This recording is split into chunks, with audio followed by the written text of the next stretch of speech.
Hello, Bronco fans and football fans everywhere. Welcome to Broncos Breakdown on the MHRT Network. This is a show that is everything Broncos, but other sports topics related. I am your host, Bronco Bill. All right, guys, before I get into this, I got a lot of different topics.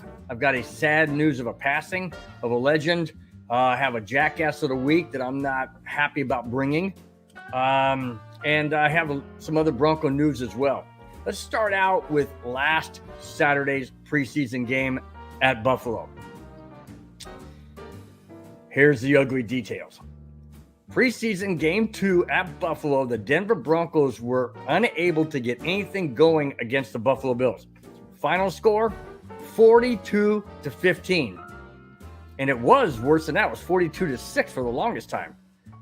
42-9 for the longest time. And the Broncos got a touchdown late in the game when it was like, who cares time. And didn't get it converted. So final score was 42-15. By halftime, it was already 28-6 Buffalo. One main reason is Buffalo played their starters. Denver played their number 2s and number 3s. Well, Buffalo did play their number 2s, but that was against Denver's 3s. So was it lopsided? Score-wise, absolutely. Production-wise, no doubt about it. But when you have the number 1s with Josh Allen at quarterback for Buffalo, going against our number 2s on defense, come on, guys. Really? You really think that we had a chance? No, we didn't have a chance. But what I didn't like was this. The opening drive, Josh Johnson was moving the Broncos down the field. Now, he's one of the guys besides Rippon that are trying to be the backup quarterback to Russell Wilson. Well, Josh Johnson, he played well in that first series. They were running the ball well. They were gaining yardage. They were opening holes. He was making good passes. I believe there was one across the middle to Washington, and it caught in between like 2 defenders, and he hung on to it, knowing full well he was going to get hit. So they're moving the ball down the field, and they get inside the red zone, and they can't do anything about moving the ball into the end zone for a touchdown. No, they have to settle for a field goal. Well, that happened in the first period. Or first quarter, I should say, second quarter, as well as the third quarter. Field goals, that's all they're getting. And then the defense, like I said, I mean, obviously they're number 2s. They couldn't stop Buffalo. I mean, I think the Bills had 6 possessions that all resulted in touchdowns. I mean, the final score is 42. That's 7 touchdowns right there. So when you go 6 straight possessions for touchdowns, yeah, it's going to be lopsided. But it was more than lopsided by score. It was lopsided by field play.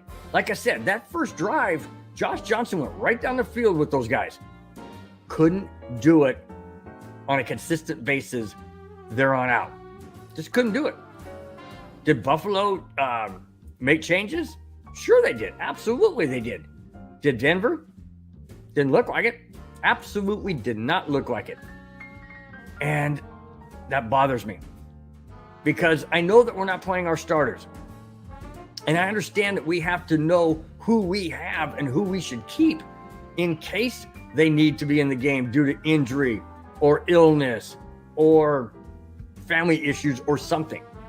We need to know that they can come in and do the job. So I understand the reason for not playing the starters as well as not wanting the starters to get injured. Because you don't want them to get hurt in preseason and not have them for the entire season. And that's what we don't want. So I understand that. But holy cow, man. I mean, they look good against Dallas, but Dallas is playing their 2s. And I thought it was a great test. Looking back at the game and rewatching it again, I think it was a great test to see where these number 2s are against number 1s. Because remember what I said, we have to know what they can do or not do. And if they have to come into a regular season game this year And it's not going to be against the twos. It's going to be against the ones.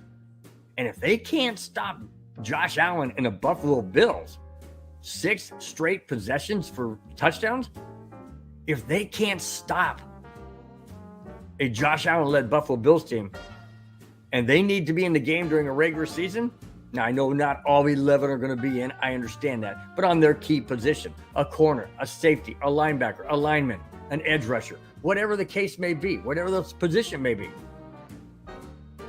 if they can't stop Josh Allen and the Buffalo Bills in preseason, how in heaven's name are they going to stop Patrick Mahomes, Derek Carr, or Justin Herbert?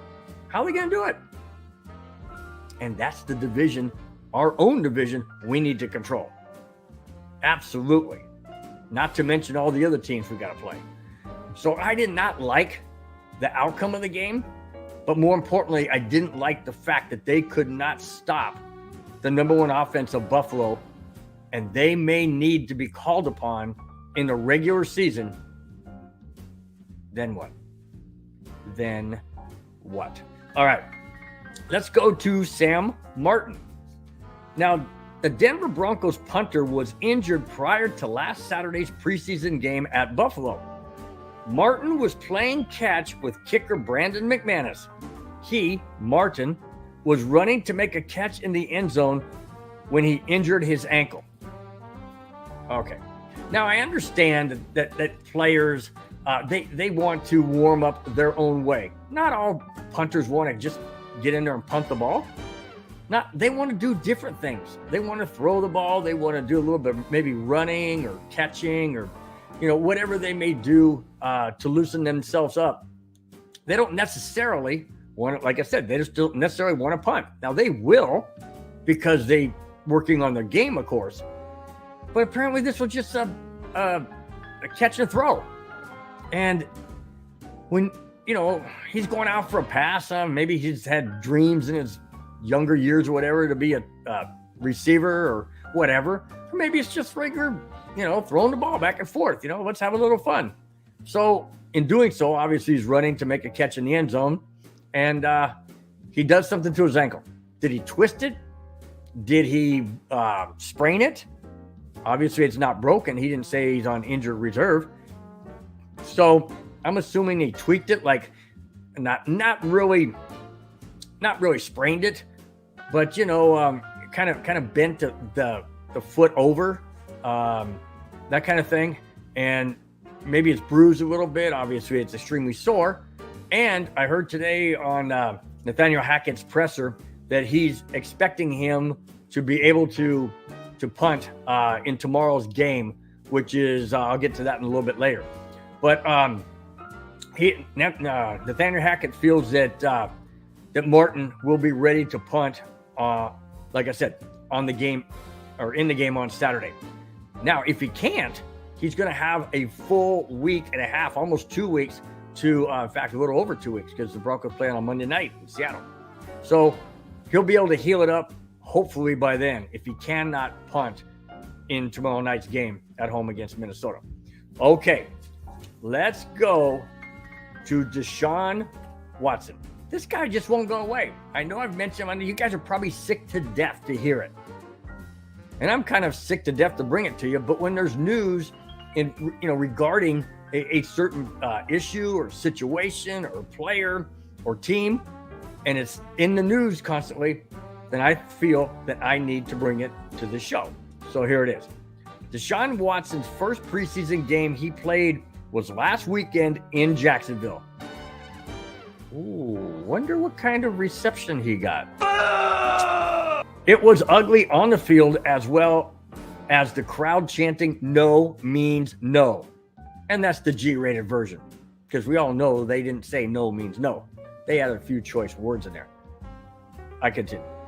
He was booed during all 3 of the series he played. Watson was 1 for 5 for 7 yards in that game. Cleveland, by trading for Watson, has bought itself a great cost, literally and figuratively. The boos and chants have only begun. You got that right. Absolutely got that right. Now, in Jacksonville, you know, they're not in the same division as Cleveland, but Baltimore is. The problem is when Cleveland goes to Baltimore, Watson will be on suspension. So he won't even be at the game for the fans to totally get into him and give him what he needs. And that is realization that you literally screwed up. And by not admitting what you did and saying you were totally innocent, and then doing a little, what's it called? What's the English word I'm looking for? A lip service. When you do a little bit of lip service to make people think and feel and believe that you're being truthful, yeah, right. You only said it because you were hoping that the NFL would reduce your sentence. Well, maybe not a sentence, but suspension. Might as well be a sentence. And that's why you did it. You're not sorry. You're not sorry one bit. Not one bit. So, you think the chance of no means no or anything else that the hostile fans want to throw at you, you think that's going away anytime soon? No.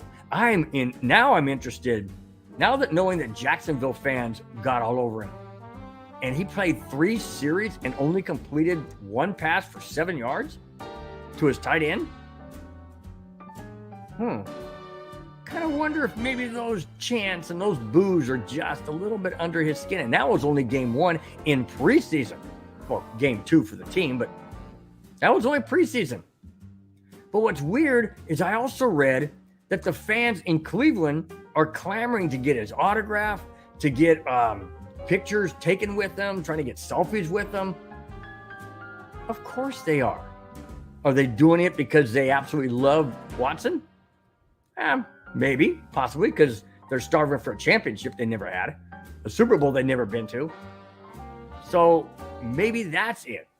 Or maybe they want to cash in on that signature. Hey, I got Deshaun Watson signature on this jersey. How much you want it for? Probably doing it for selfish reasons. Because I can't believe that anybody in their right mind would like this guy or cheer for him. Yes, I know. One thing is on the field and one thing's off the field. Doesn't matter. It's the person. It's the character. I don't want him to succeed at all. Not one single bit. I hope Cleveland goes 0-16. Well, they won't because Watson's not going to be playing. But they're not going to go 0-16 anyways. But I wish they would. Do I wish any ill fate on Deshaun Watson as a player? Not saying. I'm not saying. What I am saying is I don't want him to succeed. Not at all. Not after what he has done and what he put not only his team, but the entire NFL as a whole. What he's done to the black eye of the NFL. Okay. I move on. Hate to do this, guys. This one hurts a lot because this week's Jackass of the Week is a former Denver Bronco.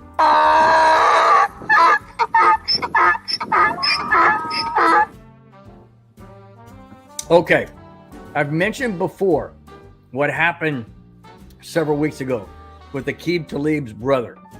Now, Aqib Talib this week is my Jackass of the Week. And I'll tell you why. Not because he pulled the trigger, because he didn't. Not because he killed Hartwell or Hartman or Hart something. Anyway, you know who I'm talking about. So, not that he pulled the trigger, not that happened, because that's bad in and of itself. And I'm not taking anything away from how serious that is. But I didn't make his brother the Jackass of the Week because it's a criminal thing now, and he's already he's going to jail, or he's in jail, or he's going to be charged with I don't know if it's murder or whatever. But anyways, I'm letting the courts handle that. What I'm talking about is Aqib Talib. He's the one that started this. He's the one. I mentioned this in my show last week. I wanted to make him my Jackass of the Week last week, but I didn't have enough information as to why I should say Aqib Talib should be Jackass of the Week. But I have more information now, and it's not good. It's not good. And it starts when he was on the football field, when he ripped off Crabtree's necklace. I mentioned that last week. Not only did he rip it off of Crabtree's neck, he threw it down. Totally disregard for another man's property. Why? Because he got upset at something. So here's what I found out as to why I made Aqib Talib the Jackass of the Week. And here it is. Aqib Talib and his brother Aqib are both known to be very aggressive and even bullying to the point of fighting. According to the Dallas Morning News, the Talib brothers have caused problems many times before this incident. The Talib brothers don't like to lose, and they give everybody a very hard time when they are. I would call it rambunctious and overly aggressive, says the Dallas Morning News. They don't laugh those things off. It gets very personal with both of them and escalates. There you go. So apparently, from what I understand and what I've read, is this was a kids football game that Aqib Talib and his brother Aqib funded. They paid the referees. I know I mentioned all of this last week, but I'm just bringing everybody up to speed. So the game's going on. Apparently, there was a bad call by one of the refs, or a play or something that happened with the other team's coach, who is now deceased, and an argument ensued. So apparently Aqib Talib ran completely across the field to confront the official. Had to be pulled away, maybe by the coach, but I know it was from some of the other team's staff. So most likely the head coach. And Aqib Talib throws the first punch. But this has happened before. He and his brother got in an altercation in downtown Dallas years prior, 2 or 3 years earlier. Aqib Talib's right there too, throwing the first punch, initiating the fight. Aqib, you don't settle arguments. It's a pickup game, so to speak. It's a kids' football game. There's no money on stake of it.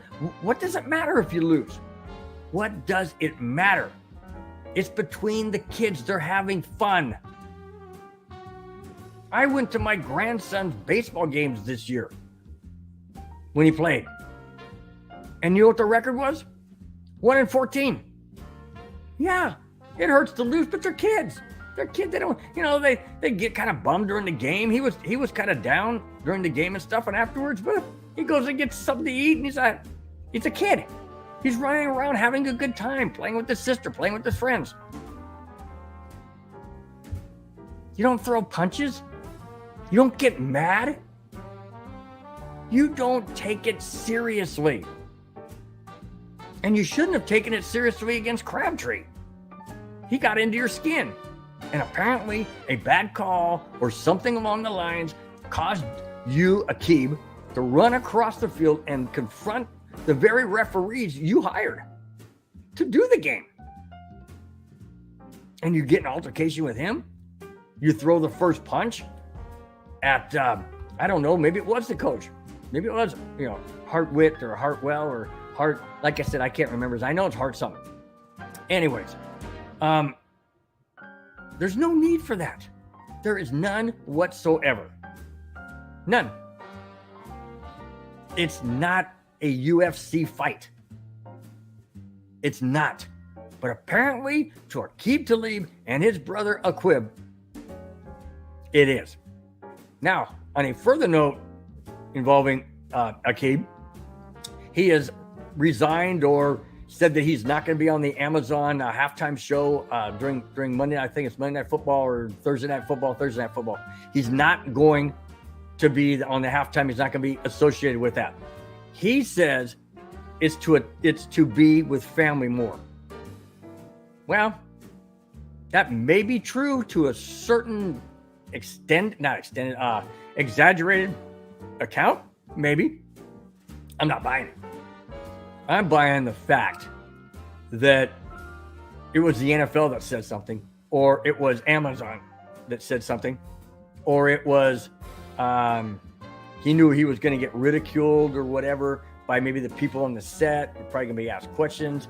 He just didn't want to deal with it, so he's not going to be on it. I say good. Absolutely good. I don't want him on. I don't want to watch him. I have zero respect for Aqib Talib from here on out. I thought he was a great football player. I mentioned that in my last show. Great football player. Helped the Denver Broncos win Super Bowl 50. Absolutely. Part of the no-fly zone. I get it. But it stops there. And he's out of football now. He's retired. And as a human being, I have zero respect for Aqib Talib. And that's why it hurts to have him as the Jackass of the week. All right. I move on. Okay. This one's also hard. Not because he's a former Denver Bronco or any of that nature, but because he was a legend. Absolutely a legend. Former Kansas City Chiefs quarterback Len Dawson has passed away. He was 87 years old. Dawson was the quarterback in Super Bowl IV when the Chiefs defeated the Minnesota Vikings 23-7. That was the only time the Chiefs would win the Super Bowl under Len Dawson as quarterback. Len was named the MVP of that Super Bowl game. The cause of his death has not yet been revealed at recording time. Okay, Len Dawson, number 16. What can you say about Len Dawson? If any of you were old enough to know and to watch those games that he played in the 70s, 60s, late 60s, early 70s, he actually started out with on that, or not started out, but he actually was on the Dallas Texans.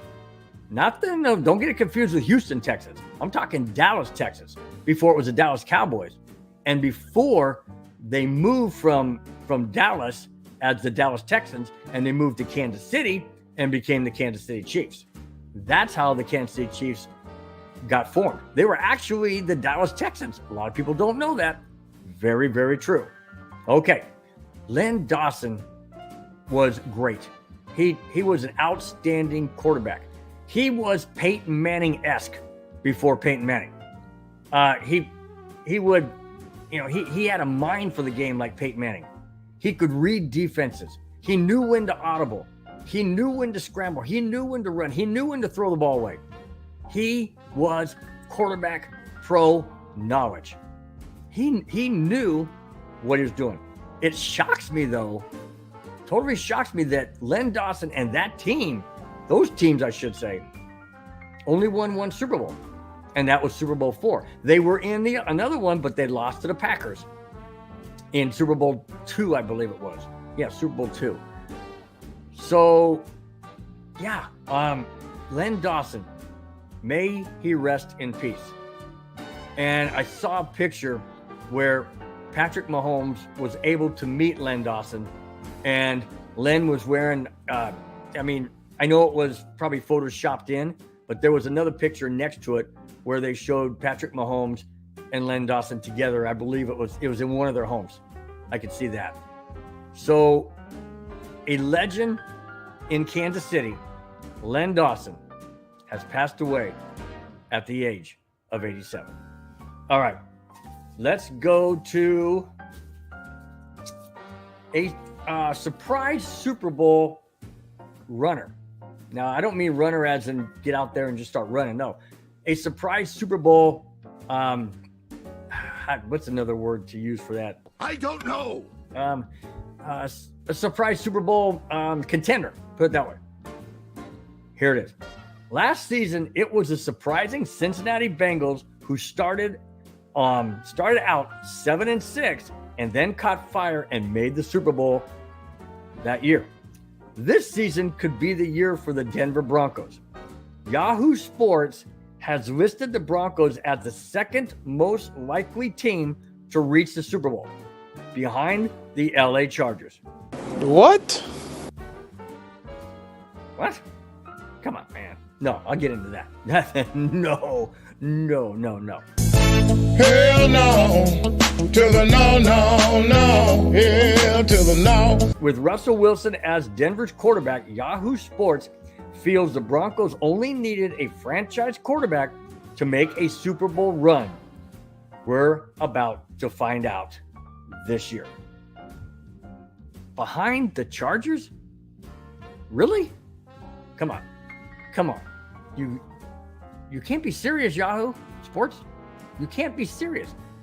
Okay, so they got Khalil Mack. Whoopee. Big deal. Does Khalil Mack score touchdowns? No. So it's still an offensive game, guys. And we have the offensive firepower. Like they said, like everybody's been saying, the Broncos have just needed a franchise quarterback. Well, now we have one. Absolutely, we have one. So there's no doubt in my mind. Yes, I know we lost a wide receiver. I understand that. Tim Patrick, I got that. But we have other receivers. The thing that bothers me is no preseason for our starters. And I've already mentioned that earlier, that we don't want to get them injured. I understand that. But I want the chemistry to be there. Absolutely, I want the chemistry to be there. And maybe the chemistry is there in practice and they can carry that over into the regular season. We're going to find out.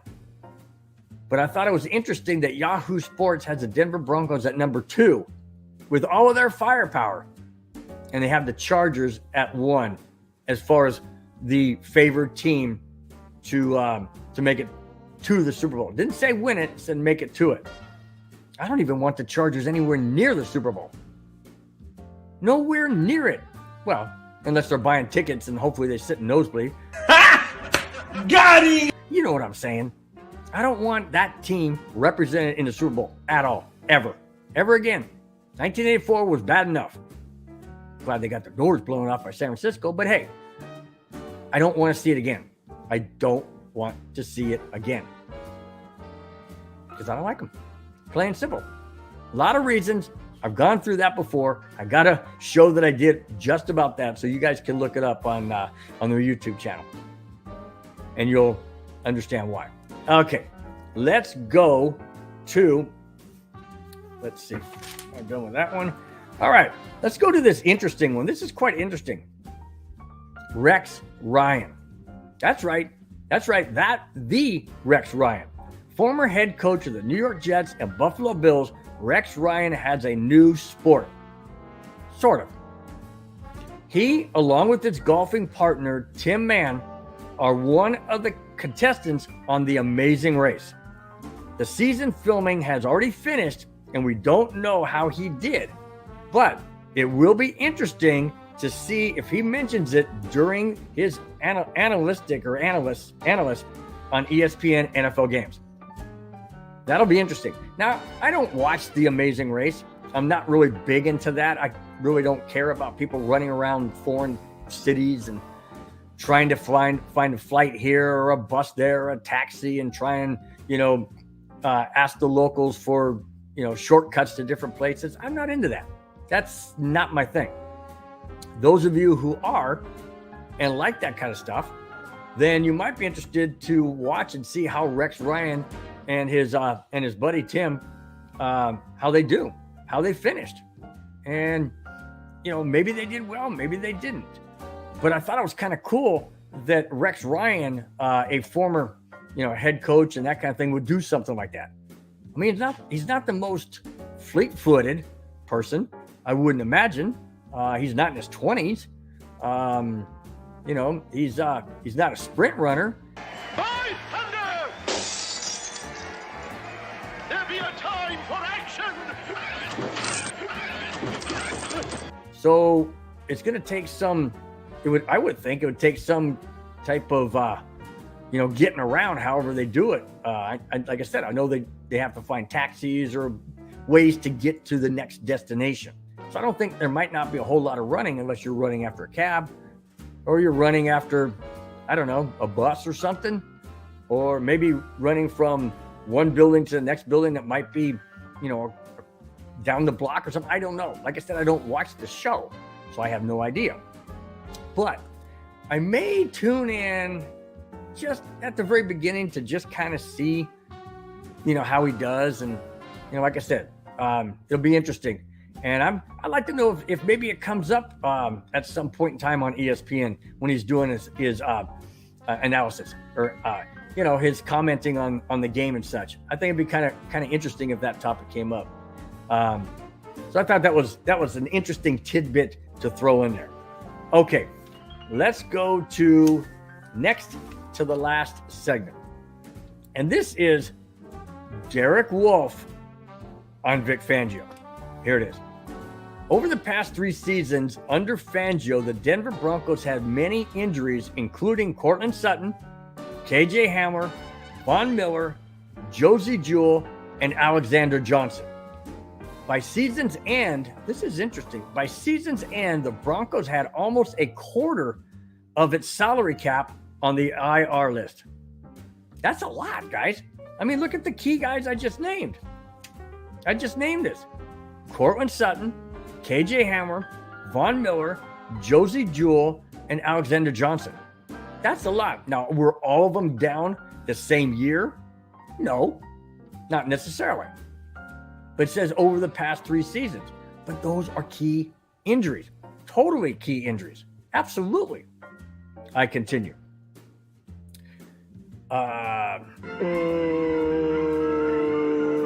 Let's see. Wolfe's interview with Brandon Perna and Will Keys of That's Good Broncos said, and I quote, "In 2019, I was feeling really good and was having a great season regardless of the kind of stuff Fangio was putting us through as far as practice goes. He was trying to kill us in practice." End quote. Basically, Derek Wolfe was saying he felt like Fangio was trying to kill him. Now, not literally, but kill him from the standpoint of overdoing it and putting them in a situation where they can get hurt. Absolutely, that's what he's saying. No doubt about it. Fangio's old school of practice was a direct result of the number of injuries the Broncos suffered over those 3 seasons. That's what Derek Wolfe says. He was there, guys. He was there. And if you want to see a great interview, 5280 Podcast did this past Tuesday, and it was phenomenal. Absolutely phenomenal. If you guys get a chance, go back and watch last Tuesday's 5280 show with Derek Wolfe. It was absolutely awesome. Funny parts, serious parts, football-related stuff, off-the-field related stuff. Just great show. Great show. And you guys have definitely got to check it out. But going back to what he said, what Wolfe said about Fangio, you can't do that. You can't run these guys in the ground and expect them to be able to endure a 16-game season. It was 16 back then. It's 17 games now. That being said, the reason why I brought this is twofold. Vic Fangio is old school. You keep going, you pound, because that's what makes you tougher. Iron sharpens iron, steel sharpens steel, that kind of mentality. Yes, that's true to a point. No pun intended. But if you work somebody that hard, they don't necessarily get better. They start breaking down and get worse. And that's what Derek Wolfe was saying about Fangio. The flip side is Nathaniel Hackett. Now, as far as Vic Fangio went in the old school mentality of push, hit, work kind of thing, is Nathaniel Hackett going the opposite overboard by not going so hard in practice, not playing the regulars in a preseason game, not even one series, not even 3 plays if there's a punt. None. So is that going overboard on the opposite side?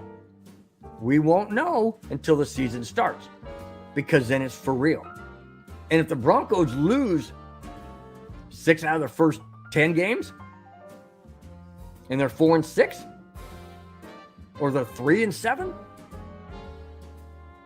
under the way Nathaniel Hackett has run practice in preseason, is that a good thing? Absolutely not. So where's the happy medium? Don't know. Like I said, we won't know till the season starts. Hopefully, Nathaniel Hackett's way of doing things is a good thing, is a great thing for the players. I don't know. What I do know when it comes to practice, though, is that there's been a lack of focus. I read today where Fangio, I heard it on his presser as well as read that there wasn't any focus in today's practice. He had to get on the guys to focus. Why? Why at this point in time in the preseason, when we're just a couple of weeks away from regular season, when it really counts? Why is there no focus? Why was there a fight a couple of weeks ago in practice? Why? This should not be happening. This should be a unified team, not a dysfunctional team, not a team that goes out and pushes and fights and gets in scuffles and stuff that isn't focused. Is Nathaniel Hackett's way of doing things better than what Derek Wolfe was saying about Vic Fangio and him running the players in the ground and saying, basically, and I quote, Fangio's trying to kill us in practice, end quote. Well, like I said, we'll find out come Monday night in Seattle when the Broncos kick off their 2022 NFL season. All right, guys, let's go to, speaking of preseason, the very last segment. And here it is. Preseason Game 3. The Minnesota Vikings come to Denver this Saturday, tomorrow, for the final preseason game. None of the starters are expected to play in this one as well. The game will be live on NFL Network at 6 p.m. Pacific time. That's 7 in Denver, 8 in Central, and 9 on the East Coast. Do I expect the Broncos to beat the Vikings? Probably not. Because if the Vikings are playing their starters, which I don't know, didn't say, but if they're playing their starters, I can pretty much guarantee that our second string won't stop them either. That's what scares me the most. Part of me wants the Vikings to play their starters because I want to see what this second and third string can do. Again, if they've learned anything and if they've been coached correctly. And yes, I'm saying that harsh because if these guys have to play, they have to be ready.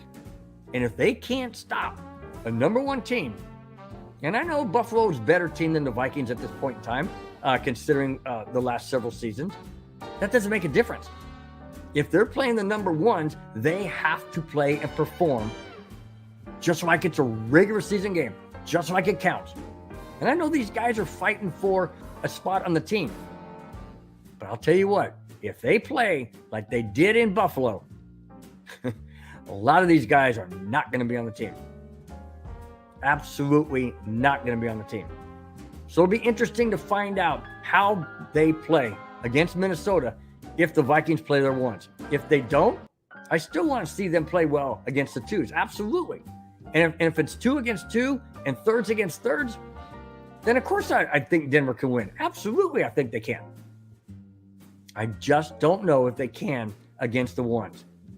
I hope the Broncos get a win because I want them to go into the regular season with a good taste in their mouth, a good feel.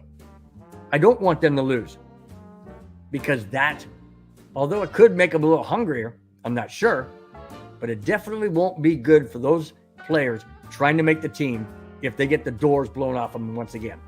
That's it, guys. That's all I have. Thanks for watching. Thanks for subscribing. Before I get out of here, guys, let me remind you of the shows that are upcoming in the upcoming week. They are the 5280 podcast goes live every Tuesday, 5, 6, 7, and 8. They are hosted by Mudungus Creevy.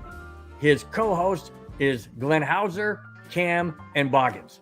Don't miss it, guys, because it is a phenomenal show.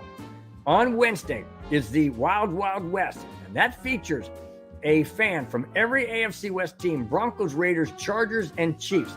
That goes live every Wednesday, 4:30, 5:30, 6:30, and 7:30. And then on Thursday, there's a replay of a popular show that was recorded and or shown live the previous week. Don't miss that on Thursday. It drops every Thursday, 5, 6, 7, and 8. And then on Friday, you got me, Bronco Bill, with Broncos Breakdown, and that is dropped every Friday, 5, 6, 7, and 8. Don't miss it, guys. Thanks for subscribing. Thanks for giving a thumbs up. Please tell your friends, and we will talk to you next Friday. Until then, enjoy the Bronco game on Saturday and have a wonderful rest of your weekend. We'll talk to you next Friday. Take care.